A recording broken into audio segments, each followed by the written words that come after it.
the time that I took over, we have recovered over 6 billion naira, over 161 million United States dollars. We have recovered over 13,000 pounds, 1,730 euros. We have recovered, I don't know whether it is Canadian dollars, 200. We have recovered francs, 374,000, and then Japanese yen of 8,430.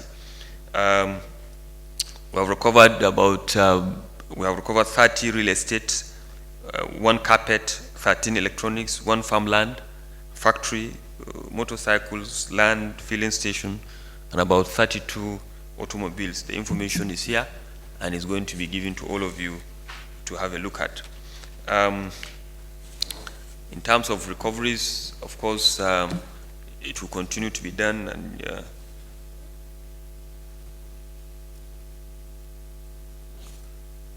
now I can't be with you. I have to give it special attention.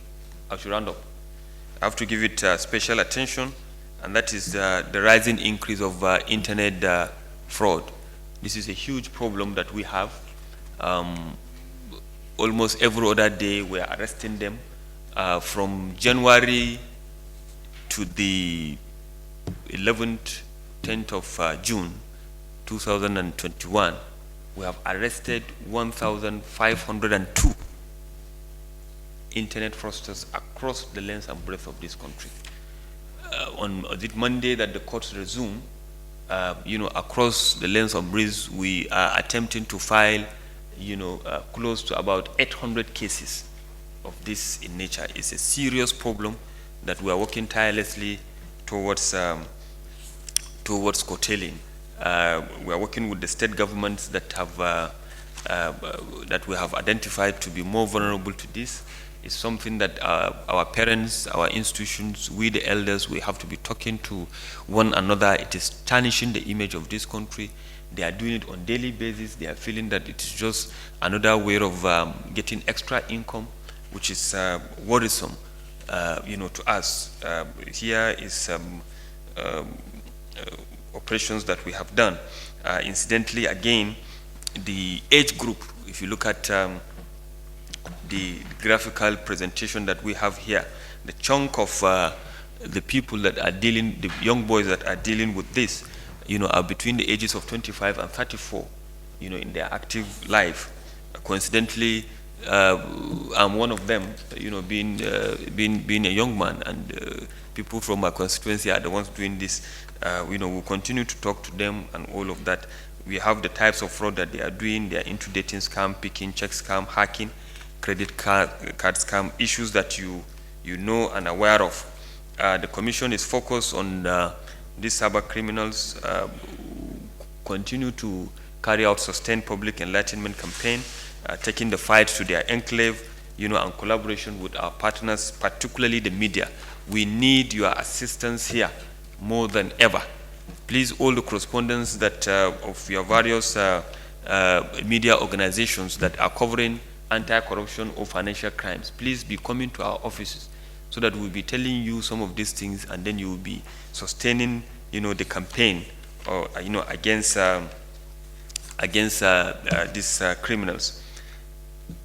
And of course, as I have said in different time during this presentation, there is of course a paradigm shift on this. We are building a tactical operational center, that will solely focus on dealing with these issues of cybercrime.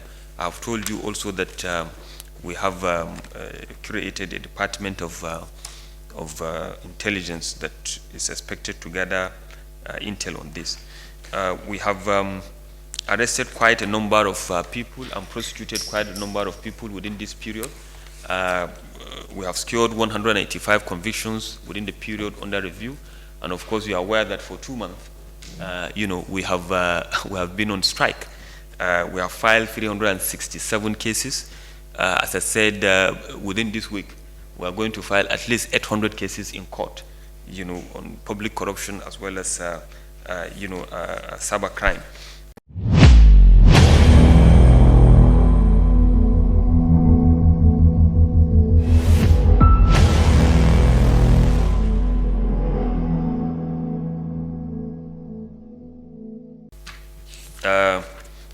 all the known politically exposed cases that you are aware of that are in court, are still in court, and we are vigorously, and diligently going to sustain their prosecution. Yesterday, you have all reported it. We succeeded in securing the conviction of a former managing director of a bank, Francis Atuche. He was sentenced to 6 years imprisonment on all the 21 count charges out of the 27. Of course, is to run concurrently. It involves about 27 billion, naira. We have been prosecuting that matter from the 16th of October 2009. Judgment was only given yesterday. We are determined, to continue to prosecute, no matter how long it takes, and no matter the amount of resources that is involved. And that is why we in the law enforcement, we say it time and time again, that there is no budget in law enforcement, because you never can tell where it can take you. It can take you to the, 6 continents of the world and back. And you have to prove your case beyond reasonable doubt. So also the issue of prosecution. It can take you 1 year, it can take you 2 years, it can take you several years. Cases of Amuson is ongoing, Shema, Lawakala, Hakim, Muazu, Ojo Zokalu, we are going to prosecute him again all over, after 12 years of that, etc. The names are here, including this. Finally, let me conclude that the vision that is rapidly taking shape in the EFCC of today is that of a world-class, responsive, and responsible law enforcement agency with consideration of professionalism, integrity, transparency, and accountability.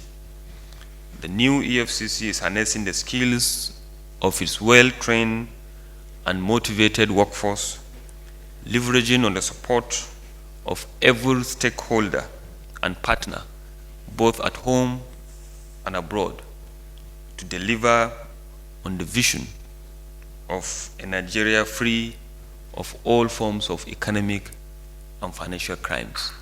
Nigeria is the only country we have. We are the ones to salvage it. Of course, we need the support of everybody, home and abroad. Please don't cross the line. And do remember that if you are not one of us that wants to take Nigeria to its promised land, the EFCC will get you anywhere, anytime.